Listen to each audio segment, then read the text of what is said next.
এই নির্বাচনী জনসভার সম্মানিত সভাপতি, উপস্থিত মঞ্চে উপস্থিত ধানের শীষের প্রার্থীগণ, নেতৃবৃন্দ, উপস্থিত জুলাই যোদ্ধা, জুলাই পরিবারের সদস্যবৃন্দ, যোদ্ধাদের, উপস্থিত বিরামপুরবাসী ভাই ও বোনেরা, দিনাজপুরের বিভিন্ন উপজেলা থেকে আগত মুরব্বীবর্গ ভাই ও বোনেরা, আসসালামু আলাইকুম। আসসালামু আলাইকুম। কেমন আছেন আপনারা? আলহামদুলিল্লাহ, আমি কিন্তু আজকে খুব ভালো আছি। বহু বছর পর নানি বাড়িতে এসেছি, বহু বছর পরে আলহামদুলিল্লাহ আল্লাহর আমাদের নানি বাড়িতে এসে আমি খুব ভালো আছি। এখন নাতি দিয়ে আসলো, কিছু তো খাওয়ালেন না আপনারা, এটা কেমন ভালো কথা হইল? তাহলে একটা জিনিস দিতে হবে নাতিকে, নাতি যে আসছে নাতিকে কিছু দিতে হবে না? কি দিবে নানি বাড়ির লোক? হ্যাঁ, ভোট দেবেন। কিসে ভোট দেবেন? ধানের শীষে। প্রিয় ভাই বোনেরা, উপস্থিত মুরব্বীবর্গ, মা বোনেরা, আজকের এই বিশাল নির্বাচনী জনসভায় আমরা সকলে এখানে একত্রিত হয়েছি। কেন একত্রিত হয়েছি আমরা? এই যে সামনের 12 তারিখে যে নির্বাচন অনুষ্ঠিত হবে, সেই নির্বাচনে বহু বছর পরে এই বাংলাদেশের মানুষ তাদের রাজনৈতিক অধিকার প্রয়োগ করবে। এই যে বললাম, এই মঞ্চের পাশে 13টি পরিবারের সদস্য এখানে বসে আছে। এই মানুষগুলোর স্বজনরা এই অধিকার অর্জনের জন্য, বাংলাদেশের মানুষের অধিকার অর্জনের জন্য নিজের জীবন উৎসর্গ করেছিল। গত 16 বছরে আমাদের বহু নেতাকর্মী অত্যাচার নির্যাতনের শিকার হয়েছিল বাংলাদেশের মানুষের এই রাজনৈতিক অধিকার অর্জনের জন্য। আজ আমাদের সামনে এই আল্লাহর রহমতে এই সুযোগ এসেছে। আজ আল্লাহর রহমতে আমাদের সামনে এই সুযোগ এসেছে। আজকে আমরা এই এলাকার যত মানুষ আছে, সে মুসলমান হোক, হিন্দু হোক, আদিবাসী হোক, খ্রিস্টান হোক, বৌদ্ধ হোক, সকলে মিলে আজকে 12 তারিখে আমরা এই আগামী 12 তারিখে আমরা আমাদের রাজনৈতিক অধিকার প্রয়োগ করব। এখন প্রিয় ভাই বোনেরা, এই যে রাজনৈতিক অধিকার প্রয়োগ করব, শুধু ভোট দিলেই হবে না। এই নির্বাচন হতে হবে, আমাদের আরেকটি লক্ষ্য বা উদ্দেশ্য আছে এই নির্বাচনের। কি সেটি? সেটি হলো দেশ পুনর্গঠনের নির্বাচন। বিগত 16-17 বছর ধরে এই এলাকা সহ, দিনাজপুর এলাকা সহ, সমগ্র উত্তরাঞ্চল সহ সমগ্র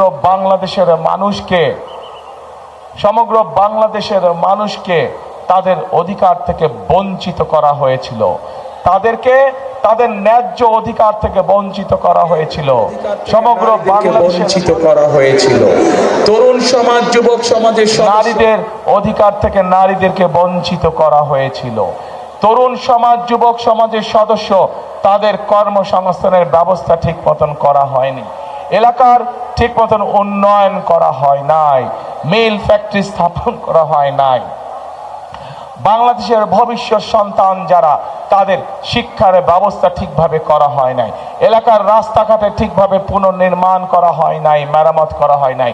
হাসপাতালগুলোতে ঠিক মতন ডাক্তারের ব্যবস্থা করা হয় নাই। স্কুল কলেজগুলোতে ঠিক মতন শিক্ষকদের ব্যবস্থা করা হয় নাই।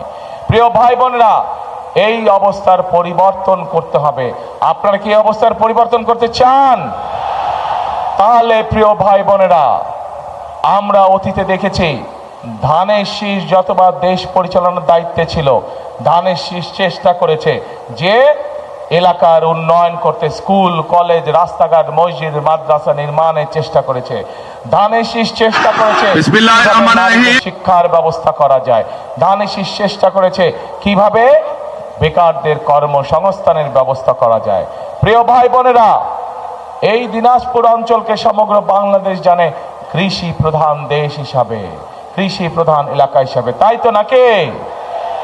এখন এই কৃষি প্রধান যে অঞ্চল, কৃষি প্রধান যে এই এলাকা, এই এলাকায় আমরা চাই কৃষির সাথে সম্পর্কিত শিল্প গড়ে তুলতে ধীরে ধীরে, যাতে করে কৃষির সাথে, যেমন এই এলাকার লিচু বিখ্যাত, বাংলাদেশ বিখ্যাত, জগৎ বিখ্যাত এই এলাকার লিচু, কিন্তু এই লিচুকে প্রক্রিয়াজাতকরণের মাধ্যমে আমরা বিদেশে রফতানি করতে পারবো, কিন্তু সেইটা এখনো করা সম্ভব হয়নি। কিন্তু 12 তারিখের নির্বাচনে ইনশাল্লাহ বিএনপি জয়যুক্ত হলে, ধানের শীষ জয়যুক্ত হলে আমরা চাই এই দিনাজপুরের লিচুকে আমরা যাতে বিদেশে পাঠাতে পারি, হিমাগারে ঠিকভাবে রাখতে পারি, সেই পদক্ষেপ আমরা নিতে চাই। প্রিয় ভাই বোনেরা, এই এলাকার কাঠারিভোগ চাল জগৎ বিখ্যাত, এই এলাকার কাঠারিভোগ চাল, এই চালকে আমরা পৃথিবীর আনাচে কানাচে রফতানির মাধ্যমে পৌঁছে দিতে চাই। আপনারা কি চান? ইনশাল্লাহ আমরা সেই কারখানা এখানে তৈরি করতে চাই। লিচুর জন্য আমরা লিচু যাতে প্রক্রিয়াজাতকরণের মাধ্যমে সারা পৃথিবীতে পৌঁছে দেওয়া যায়, সেটির কারখানা আমরা এখানে তৈরি করতে চাই। প্রিয় ভাই বোনেরা, এই এলাকায় শুধু রফতানিমুখী বা শিল্প স্থাপন করলেই হবে না। আমাদের এলাকায়, এই এলাকায় বহু তরুণ যুবক আছে, তরুণ আছে, যুবক আছে, যুব সমাজের সদস্য আছে, তাদের শিক্ষার আলো আছে, কিন্তু তাদের কর্মসংস্থান নেই। আমরা চাই এই এলাকায় বিভিন্ন রকম ভোকেশনাল এবং ট্রেনিং ইনস্টিটিউট তৈরি করতে, যার মাধ্যমে এই এলাকার ছেলে মেয়েদেরকে আমরা বিভিন্ন বিষয়ে ট্রেনিং দিতে চাই। বিদেশি ভাষা শিক্ষা দিতে চাই আমরা, যার মাধ্যমে তারা দেশেই হোক বিদেশেই হোক কর্মসংস্থান করতে পারে, নিজেদের কর্মের ব্যবস্থা করতে পারে। কি ভাই, এটি কি করব আমরা? এই ভোকেশনাল ট্রেনিং ইনস্টিটিউট করব? আচ্ছা, যদি করতে বলতে হবে তো ভাই কি করব? আমি তো বলছি করব, আপনাদের যদি বলেন চাই, তখন ইনশাল্লাহ আমরা করব। চাই ইনশাল্লাহ। এখন প্রিয় ভাই বোনেরা, শুধু তাই নয়, এই যে মঞ্চের চারিদিকে হাজার হাজার মা বোনেরা আছেন, মঞ্চের ডানে বামে হাজার হাজার মা বোনেরা আছেন, এই মা বোনদের শিক্ষার জন্য এই এলাকার সন্তান খালেদা জিয়া, উনি যখন দেশ পরিচালনার দায়িত্বে ছিলেন, তখন সারা দেশে মেয়েদের শিক্ষার ব্যবস্থা ফ্রি করে দিয়ে গেছিলেন ইন্টারমিডিয়েট পর্যন্ত। আমরা চাই আগামী বিএনপি সরকার এই মা বোনদেরকে, যেই মা বোনদেরকে খালেদা জিয়ার শিক্ষার আলো পৌঁছে দিয়ে গেছেন, সেই মা বোনদের সহ খেটে খাওয়া যত নারী আছে, যত গৃহিণী আছে, সবার কাছে আমরা ফ্যামিলি কার্ড পৌঁছে দিতে চাই।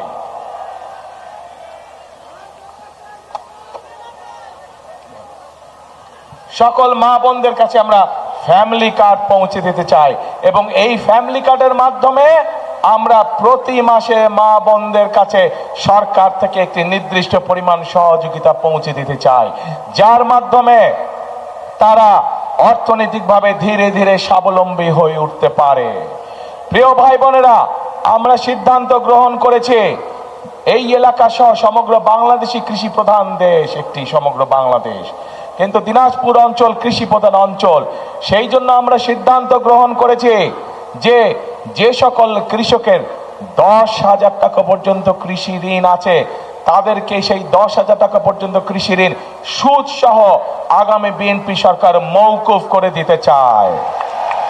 10,000 টাকা পর্যন্ত সুদের এবং ঋণ কৃষক ভাইদেরকে শোধ করতে হবে না, সেটি আপনাদের হয়ে সরকার সম্পূর্ণভাবে সেটা মওকুফ করে দিবে। শুধু তাই নয় প্রিয় ভাই বোনেরা, এই অঞ্চলের বহু মানুষ বিভিন্ন রেজিস্টার্ড এনজিওর কাছ থেকে ক্ষুদ্র ক্ষুদ্র ঋণ গ্রহণ করেছে নিজের জীবনযাপন সংসার চালানোর জন্য, করেছেন না? এই ক্ষুদ্র ঋণও আমরা সরকারের পক্ষ থেকে শোধ করে দিতে চাই। এই ক্ষুদ্র ঋণের বোঝা আমরা চাই না আমাদের এলাকার মানুষ বহন করুক। প্রিয় ভাই বোনেরা, মা বোনদের হাতে যেরকম আমরা ফ্যামিলি কার্ড পৌঁছে দিতে চাই, ঠিক একইভাবে কৃষক ভাইদের হাতে আমরা কৃষি কার্ড পৌঁছে দিতে চাই, যেই কৃষি কার্ডের মাধ্যমে কৃষক ভাইরা তাদের ঋণ পেতে সুবিধা হবে। যেই কৃষক কার্ডের মাধ্যমে আমরা কৃষক ভাইদের কাছে তাদের যে পরিমাণ জমি, সেইটি হিসাব করে আমরা তাদের কাছে তাদের প্রয়োজনীয় বীজ, সার, কীটনাশক পৌঁছে দিতে চাই, যাতে করে তাদেরকে অন্যের পেছনে পেছনে ঘুরতে না হয়। সরাসরি সরকারের পক্ষ থেকে সরাসরি কৃষক ভাইদের কাছে তাদের সহযোগিতা পৌঁছে যাবে, যার ফলে ধীরে ধীরে কৃষক ভাইদের অর্থনৈতিক মেরুদণ্ড মজবুত হবে ইনশাআল্লাহ। প্রিয় ভাই বোনেরা, আমরা চাই এই এলাকা সহ সমগ্র বাংলাদেশে এক শ্রেণীর মানুষ আছে যারা জীবন থেকে মৃত্যু পর্যন্ত আমাদের সঙ্গে থাকেন, জীবনের বাঁকে বাঁকে বিভিন্ন বিপদে আপদে আমাদেরকে পরামর্শ দিয়ে থাকেন। কারা তারা? তারা হচ্ছেন আমাদের মসজিদ মক্তবের খতিব সাহেবরা, ইমাম সাহেবরা, মুয়াজ্জিম সাহেবরা সহ অন্য অন্য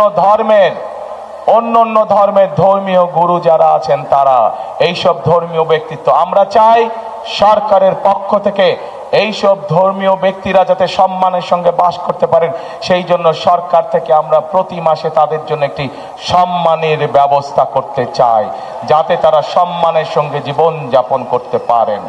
প্রিয় ভাই বোনেরা, আমরা চাই আমাদের মা বোনরা, শিশুরা, সন্তানরা ঘরে বসে ছোটখাটো অসুখ বিসুখের চিকিৎসা যাতে ঘরে বসেই হতে পারে, সেই জন্য সমগ্র বাংলাদেশে পর্যায়ক্রমিকভাবে আমরা 1 লক্ষ হেলথ কেয়ারার নিযুক্ত করতে চাই।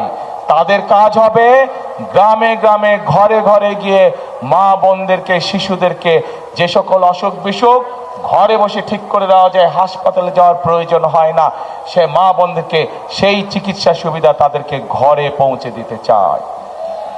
এখন প্রিয় ভাই বোনেরা, একই সাথে আমরা আমাদের শিক্ষকদেরকে আমরা বিভিন্ন প্রকার ট্রেনিং দিতে চাই, যাতে করে শিক্ষকরা সঠিকভাবে আমাদের শিশুদেরকে, সন্তানদেরকে সঠিকভাবে শিক্ষা প্রদান করতে পারেন। এই জন্য প্রাইমারি স্কুল সহ সেকেন্ডারি স্কুলে, হাই স্কুলে যে শিক্ষক আছে, ধীরে ধীরে পর্যায়ক্রমিকভাবে প্রত্যেক শিক্ষকের কাছে আমরা একটি করে কম্পিউটার পৌঁছে দিতে চাই, যেই কম্পিউটারের মাধ্যমে তারা নিজেরা ট্রেনিং প্রাপ্ত হবেন এবং যেই কম্পিউটারের মাধ্যমে তারা তাদের শিক্ষার্থীদেরকে তারা শিক্ষা দিতে পারবেন। এখন প্রিয় ভাই বোনেরা, এই যে আমি আপনাদের সামনে আগামী 12 তারিখের নির্বাচনে আপনারা কি করবেন আসছি সেই কথায়। এই যে আমি 12 তারিখে নির্বাচনের আগে, 12 তারিখে আমরা যদি নির্বাচিত হই ইনশাআল্লাহ আপনাদের দোয়ায়, আল্লাহর রহমতে, তাহলে আমরা কিভাবে দেশের মানুষের জন্য কাজ করব, কিভাবে দেশ পরিচালনা করব, কিভাবে মানুষের ভাগ্যের পরিবর্তন করতে চাই, তার সংক্ষিপ্ত পরিকল্পনা আপনাদের সামনে তুলে ধরেছি। সবাই কি পরিকল্পনাগুলো কম বেশি শুনেছেন? কি ভাইরা শুনেছেন? আচ্ছা, তো এখন প্রিয় ভাই বোনেরা, পরিকল্পনা তো আরো আছে। এই এলাকার মানুষের আরেকটি বিরাট চাহিদা আছে, বিশেষ করে এই পুরা গ্রেটার দিনাজপুর, রংপুর সহ, সেটি হচ্ছে তিস্তা ব্যারেজ। দিনাজপুর অঞ্চলেরও বহু অঞ্চল আছে, দিনাজপুর জেলারও, যারা তিস্তা ব্যারেজের উপকারিতা পেয়ে থাকেন বা অতীতে পেয়েছেন। আমরা এই তিস্তা ব্যারেজ মহাপরিকল্পনা আবার চালু করতে চাই, যার ফলে এই তিস্তা ব্যারেজ যদি ইনশাল্লাহ চালু হয়, তাহলে এই উত্তরাঞ্চলের মানুষের পানির কষ্ট লাঘব হবে। এখন প্রিয় ভাই বোনেরা, এই সংক্ষেপে এই হচ্ছে আমাদের বিএনপি ধানের শীষের পরিকল্পনা। আগামী দিন আমরা কিভাবে দেশকে পরিচালনা করব। এখন প্রিয় ভাই বোনেরা, কিন্তু দেশকে যদি সামনের দিকে এগিয়ে নিয়ে যেতে হয়, তাহলে জনগণের, এই দেশের যারা মালিক, সেই মালিকের সহযোগিতা ছাড়া, সমর্থন ছাড়া এটি সম্ভব নয়। আমার জানতে ইচ্ছা করছে, এই দেশের মালিক কারা? এই দেশের মালিক? যে জনগণ। এই যে আপনারা লক্ষ লক্ষ মানুষ সামনে দাঁড়িয়ে আছেন, আপনারা হচ্ছেন এই দেশের মালিক। এখন এই দেশের মালিকের কাছে আমি জানতে চাই যে, প্রিয় মালিক, এই দেশের বাংলাদেশের মালিক, একটি রাজনৈতিক দল হিসাবে আমরা আপনাদের সামনে পরিকল্পনা উপস্থাপন করেছি কি করতে চাই। মালিকের কাছে আমি এখন জানতে যাচ্ছি যে আপনাদের কি পরিকল্পনা 12 তারিখে? পরিকল্পনা কি নিয়েছেন? আপনারা কি করবেন 12 তারিখে? কি করবেন? বুঝি না। কি ধানের শেষ? ধানের শেষ। এই প্রার্থীরা এদিকে আসেন তো, যারা প্রার্থী, যারা ধানের শীষের প্রার্থী, তারা আসেন, পাশে দাঁড়ান, দুই পাশ দিয়ে দাঁড়ান। হ্যাঁ হ্যাঁ দাঁড়ান। হ্যাঁ, 4 জন কেন? আচ্ছা, এই যে আমার দুই পাশে 4 জন ধানের শীষের প্রার্থী দাঁড়িয়ে আছে। আক্তার সাহেব দাঁড়িয়ে আছে, জাহাঙ্গীর দাঁড়িয়ে আছে, জাহিদ সাহেব দাঁড়িয়েছে, জামান দাঁড়িয়ে আছে। এই মানুষগুলোর হাতে আমরা ধানের শীষ তুলে দিয়েছি, দেখতে পাচ্ছেন? এই মানুষগুলোকে আমরা দায়িত্ব দিয়েছি, এই দিনাজপুর অঞ্চলের উন্নয়নের দায়িত্ব দিয়েছি। কিন্তু 12 তারিখে যদি আপনারা আপনাদের পরিকল্পনা সফল করেন, তাহলেই এদের পক্ষে সম্ভব এই এলাকার মানুষের প্রতি দায়িত্ব পালন করা। প্রিয় ভাই বোনেরা, প্রিয় মুরব্বীবর্গ, প্রিয় মা বোনেরা, আমরা কি এদেরকে আপনাদের কাছে ছেড়ে দিতে পারি? এদের দায়িত্ব কি আপনাদের হাতে দিতে পারি 12 তারিখ পর্যন্ত? ইনশাআল্লাহ। তাহলে 12 তারিখে এই 4 ব্যক্তি, এই যে সামনে আদিবাসী ভাই বোনেরা বসে আছেন সহ এখানে সকল ধর্মের ভাই বোনেরা, বহু ধর্মের ভাই বোনেরা বসে আছেন, আপনাদের সকলের কাছে আমি এই 4 ব্যক্তি সহ আমাদের আরো 2 জন তারা আসতে পারেননি, তাদেরকে আপনাদের কাছে আমি দিয়ে গেলাম। 12 তারিখ পর্যন্ত আপনারা এই মানুষগুলোকে ইনশাল্লাহ দেখে রাখবেন। 13 তারিখ থেকে ধানের শীষ বিজয় হওয়ার পরে এদের দায়িত্ব হচ্ছে প্রতিদিন আপনাদেরকে দেখে রাখা, এই এলাকার উন্নয়নকে দেখে রাখা, এই 4 ব্যক্তির দায়িত্ব। ঠিক আছে তো? ইনশাআল্লাহ। বসেন আপনার কথা বলতে।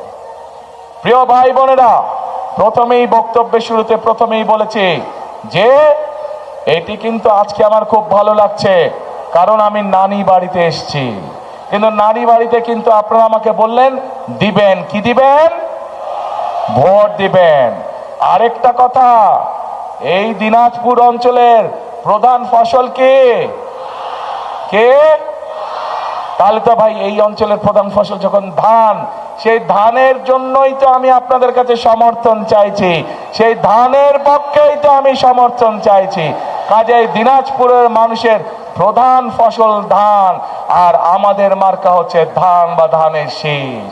প্রিয় ভাই বোনেরা, প্রিয় মা বোনেরা, আসুন আজকে আমাদের এই জনসভার প্রতিজ্ঞা হোক, আজকে আমাদের এই জনসভার শপথ হোক দেশ গঠনের শপথ, রাষ্ট্র পুনর্নির্মাণের শপথ, রাষ্ট্র পুনর্গঠনের শপথ। আমরা চাই সেই রকম একটি বাংলাদেশ, যেই বাংলাদেশে আমার মা বোনেরা সন্ধ্যার পরেও নিরাপদে রাস্তায় চলাচল করতে পারবে, যেই বাংলাদেশে আমার ভাইয়েরা যে কোনো সময় নিরাপদে থাকতে পারবে, নিরাপদে চাকরি বাকরি করতে পারবে, নিরাপদে বসবাস করতে পারবে, নিরাপদে নিশ্চিন্তে রাত্রে ঘরে ঘুমাতে পারবে।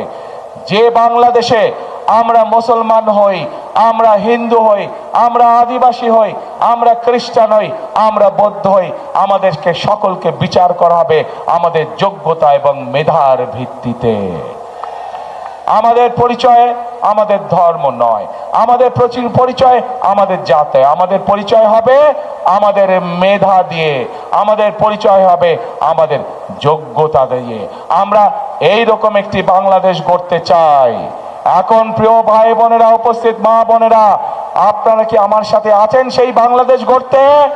কারা কারা আছেন আমার সাথে সেই বাংলাদেশ গড়তে? আসুন তাহলে, আসুন আমরা সেই বাংলাদেশ গড়ে তুলি যে বাংলাদেশের জন্য 1971 সালে মুক্তিযোদ্ধারা জীবন উৎসর্গ করেছেন। আমরা সেই বাংলাদেশ গড়ার কাজে হাত দেই, যেই বাংলাদেশের প্রত্যাশা, সেই বাংলাদেশ, যেই বাংলাদেশের জন্য জুলাইয়ের গণ অভ্যুত্থানে জুলাই শহীদরা নিজের জীবনকে উৎসর্গ করেছেন। আসুন আমরা সেই বাংলাদেশ গড়ে তুলি। আমরা অনেক আন্দোলন করেছি গণতন্ত্র উদ্ধারের জন্য, গণতন্ত্রের উদ্ধারের পথ ধীরে ধীরে আমাদের সামনে উপস্থিত হয়েছে। এখন গণতন্ত্রকে প্রতিষ্ঠিত করার মাধ্যমে আমাদের পরবর্তী কাজ হবে এই দেশকে পুনর্গঠন করা। প্রিয় ভাই বোনেরা, আজ এই নির্বাচনী জনসভায় আমি হয়তো আমার প্রতিপক্ষ সম্পর্কে, রাজনৈতিক প্রতিপক্ষ সম্পর্কে আপনাদের সামনে অনেক কথা বলতে পারতাম, কিন্তু আমি যদি মানুষ সম্পর্কে গীবত করি, রাজনৈতিক প্রতিপক্ষ সম্পর্কে বকাবকি করি, তাতে কি জনগণের কোনো উপকার হবে? জনগণের কোনো উপকার হবে না। জনগণের উপকার তখনই হবে যখন একটি রাজনৈতিক দল হিসাবে আমরা জনগণের জন্য এবং দেশের জন্য সঠিক পরিকল্পনা গ্রহণ করতে পারবো। জনগণের জন্য তখনই ভালো হবে, দেশের জন্য যখনই ভালো হবে যখন আমরা জনগণের সমর্থন নিয়ে, জনগণের সহযোগিতা নিয়ে, জনগণের ভোট নিয়ে আমরা দেশ গঠনের কাজে হাত দিব, তখনই জনগণের ভাগ্যের পরিবর্তন হবে। কাজে প্রিয় ভাই বোনেরা, আমাদের ভাগ্যের পরিবর্তন আমাদেরই হাতে। আমরা যদি পরিশ্রম করি, আমরা যদি ঐক্যবদ্ধ থাকি, আমরা যদি একসাথে থাকি, ইনশাল্লাহ আমাদের সেই প্রত্যাশিত বাংলাদেশ আমরা গড়ে তুলতে পারবো। 1971 সালে দেশে যখন যুদ্ধ শুরু হয়েছিল তখন কিন্তু আমরা দেখিনি কে মুসলমান, কে হিন্দু, কে বৌদ্ধ, কে খ্রিস্টান, কে আদিবাসী। আমরা সকলে একসাথে কাঁধে কাঁধ মিলিয়ে এই দেশকে স্বাধীন করার জন্য যুদ্ধ করেছিলাম। ঠিক একইভাবে জুলাইয়ের গণ অভ্যুত্থানে আমরা দেখিনি কে আদিবাসী, কে হিন্দু, কে মুসলমান, কে বৌদ্ধ, কে খ্রিস্টান। আমরা সকলে কাঁধে কাঁধ মিলিয়ে রাজপথে নেমে এসেছিলাম এবং স্বৈরাচারকে এই দেশ থেকে বিতাড়িত করেছিলাম। প্রিয় ভাই বোনেরা, আজ বাংলাদেশ জাতীয়তাবাদী দল বিএনপির পক্ষ থেকে পরিষ্কারভাবে আমি একটি কথা বলতে চাই, আমরা সকল ধর্মের মানুষকে সাথে নিয়ে শান্তিতে বসবাস করতে চাই এই বাংলাদেশে। আমরা সকল ধর্মের মতের মানুষকে সাথে নিয়ে আমাদের আগামী দিনের প্রত্যাশিত বাংলাদেশকে ধীরে ধীরে গড়ে তুলতে চাই। কাজেই সেই প্রত্যাশিত বাংলাদেশকে যদি গড়ে তুলতে হয় আমাদেরকে ঐক্যবদ্ধ থাকতে হবে। সেই প্রত্যাশিত বাংলাদেশকে যদি গড়ে তুলতে হয় আমাদের মধ্যে কোনো বিভেদ রাখা যাবে না। সেই প্রত্যাশিত বাংলাদেশকে যদি গড়ে তুলতে হয় আমাদেরকে দেশের বিরুদ্ধে, জনগণের অধিকার প্রতিষ্ঠার বিরুদ্ধে যারা ষড়যন্ত্র করছে তাদের বিরুদ্ধে আমাদেরকে সতর্ক এবং সজাগ থাকতে হবে। প্রিয় ভাই বোনেরা, আজ সময় এসেছে আমাদেরকে ঐক্যবদ্ধ হতে হবে, আমাদেরকে আমাদের প্রত্যাশিত বাংলাদেশ গড়তে হবে, আমাদেরকে পরিশ্রম করতে হবে। পৃথিবীর অন্য যে সকল উন্নত দেশ আছে তারা যদি পরিশ্রম করে তাদের দেশকে গড়ে তুলতে পারে তাহলে আমরা কেন বাংলাদেশের মানুষ আমাদের দেশকে গড়ে তুলতে পারবো না? সেই জন্যই আমি একটি কথা বলি, কথাটি আপনারা ভাই বোনেরা সকলেই শুনেছেন। আমি আপনাদের সকলকে অনুরোধ করব, আসুন এটাই হোক আমাদের প্রতিজ্ঞা, এটাই হোক আমাদের শপথ। কি সেটা? করব কাজ। কে ভাই করব কাজ? গর্ব দেশ। সবার আগে হইল না। নানি বাড়ির মানুষজনের গলার জোর কমে গেছে, নানি বাড়ির মানুষজনের গলার জোর কমে গেছে, দুর্বল হয়ে গেছে। জোরে বলতে হবে, করব কাজ সবার আগে। আরো জোরে, সবার আগে বাংলাদেশ। আসুন প্রিয় ভাই বোনেরা, সবার আগে বাংলাদেশ। এই বাংলাদেশ হচ্ছে আমার, আপনার, আমাদের সকলের প্রথম এবং শেষ ঠিকানা। আপনাদের এই এলাকার সন্তান খালেদা জিয়ার বিরুদ্ধে শত ষড়যন্ত্র হয়েছে, হুমকি হয়েছে, মৃত্যুর দিকে তাকে ঠেলে দেওয়া হয়েছে, কিন্তু উনি আপনাদেরকে ছেড়ে চলে যান নাই। উনি এই বাংলাদেশেই ছিলেন। খালেদা জিয়া আপনাদেরই সন্তান, আপনাদেরই এই এলাকার মেয়ে। সেই খালেদা জিয়া বলে গিয়েছেন, বাংলাদেশই আমার প্রথম ঠিকানা, বাংলাদেশই আমার শেষ ঠিকানা। তাই আসুন খালেদা জিয়ার সেই কথাই হোক আমাদের জীবনের সবচেয়ে বড় লক্ষ্য এবং উদ্দেশ্য। বাংলাদেশই হোক আমাদের প্রথম ঠিকানা, বাংলাদেশই হোক আমাদের শেষ ঠিকানা। আল্লাহ হাফেজ। বাংলাদেশ জিন্দাবাদ। বাংলাদেশ জাতীয়তাবাদী জিন্দাবাদ।